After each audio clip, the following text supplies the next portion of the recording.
Hello friends, welcome to my channel. నేను మీ రూపాని. ఈరోజు recipe వచ్చేసి సాంబార్. నేను చెప్పిన ప్రాసెస్ని కరెక్ట్గా ఫాలో అయితే సాంబార్ చేయటం అస్సలు రాని వాళ్ళు కూడా ఇట్టే నేర్చేసుకోవచ్చు. కాబట్టి కంపల్సరీగా ట్రై చేయండి, రెసిపీని ఎంజాయ్ చేయండి. ఇప్పుడు మనం ప్రాసెస్ చూద్దాం. ఒక గిన్నెలో 1 కప్పు కందిపప్పు వేసుకొని నీళ్లు పోసుకొని శుభ్రం చేసుకోవాలి. ఇలా శుభ్రం చేసుకున్న కందిపప్పులో 2 కప్పులు నీళ్లు పోసుకొని 1/2 స్పూన్ పసుపు, 1 స్పూన్ సాల్ట్ వేసుకొని పప్పు ఉడికించుకోవాలి. పప్పు ఉడికిన తర్వాత ఇలా మెత్తగా మెదుపుకొని పక్కన పెట్టుకోవాలి. ఇప్పుడు మనం వేడి నీళ్ళల్లో 2 నిమ్మకాయ సైజ్ అంత చింతపండు తీసుకొని నానబెట్టుకొని పక్కన పెట్టుకోవాలి. ఇప్పుడు మనకి సాంబార్కి తగ్గ గిన్నె తీసుకొని దాంట్లో 2 స్పూన్లు నూనె వేసుకొని నూనె వేడెక్కాక 1 స్పూన్ ఆవాలు, 1 స్పూన్ జీలకర్ర, 1 స్పూన్ మినపప్పు, 5 నుంచి 6 వెల్లుల్లి రెబ్బలు, 3 ఎండుమిర్చి వేసుకొని స్టవ్ మీడియం ఫ్లేమ్ మీద పెట్టుకొని వేయించుకోవాలి, లేకుంటే మాడిపోతాయి. ఇలా వేయించుకున్న తర్వాత దీంట్లో మనము కరివేపాకు వేసుకోవాలి. ఇప్పుడు మనము ఆవాలు చిటపటలాడేంత వరకు వేయించుకోవాలి. ఇలా వేగిన తర్వాత పెద్దగా కట్ చేసుకున్న ఉల్లిపాయ ముక్కలు వేసుకోవాలి. మధ్యగా చీరుకున్న 5 నుంచి 6 పచ్చిమిర్చి వేసుకోవాలి. ఇవి దోరగా వేయించుకోవాలి. ఇవి వేగిన తర్వాత దీంట్లో అల్లం వెల్లుల్లి పేస్ట్ వేసుకోవాలి. అల్లం వెల్లుల్లి పేస్ట్ పచ్చివాసన పోయే వరకు వేయించుకోవాలి.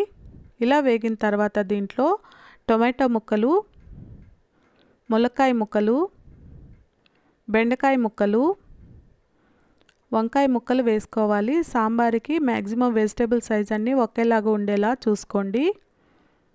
సొరకాయ ముక్కలు వేసుకొని నూనెలో వేయించుకోవాలి. ఇవి 2 నిమిషాల పాటు నూనెలో వేయించుకోవాలి. ఇలా వేగిన తర్వాత దీంట్లో 1/2 స్పూన్ పసుపు వేసుకోవాలి. పప్పులో ఆల్రెడీ వేసుకున్నాము, చూసి వేసుకోండి. 2 స్పూన్లు కారం వేయాలి. కారం ఉప్పు అనేది మనం లాస్ట్లో వాటర్ పోసినాక కూడా అడ్జస్ట్ చేసుకోవచ్చు. ఇప్పుడైతే 2 స్పూన్లు కారం వేసాను. ధనియాల పౌడర్ వేసుకోవాలి. ఉప్పు వేసుకోవాలి. పప్పులో ఆల్రెడీ వేసాము, చూసి వేసుకోండి. ఈ పౌడర్స్ అన్నీ వెజిటేబుల్స్కి బాగా కలిసేలాగా కలుపుకోవాలి. ఇలా కలుపుకున్న తర్వాత దీని మీద మూత పెట్టుకొని 20 నిమిషాల పాటు స్టవ్ మీడియం ఫ్లేమ్ మీద పెట్టుకొని మగ్గించుకోవాలి. 10 నిమిషాల తర్వాత ఒకసారి మూత తీసుకొని వెజిటేబుల్స్ ఒకసారి కలుపుకొని దీంట్లో ఇంగువ వేసుకోవాలి. ఈ ఇంగువ వెజిటేబుల్స్ అన్నిటికీ బాగా పట్టేలాగా కలుపుకోవాలి. ఇలా కలుపుకున్న తర్వాత మూత పెట్టుకొని మరో 10 నిమిషాల పాటు మగ్గనివ్వాలి. మూత తీసి చూస్తే వెజిటేబుల్స్ అన్నీ బాగా మగ్గి ఉంటాయి. ఈ టైంలో మనము రెడీ చేసి ఉంచుకున్న పప్పు, చింతపండు పులుసు వేసుకోవాలి. మనం చింతపండును బట్టి వాటర్ అనేది అడ్జస్ట్ చేసుకోవాల్సి ఉంటుంది. కాబట్టి మీరు తీసుకున్న చింతపండును బట్టి వాటర్ యాడ్ చేసుకోండి. నేను 3 గ్లాసులు వాటర్ యాడ్ చేసుకుంటున్నాను.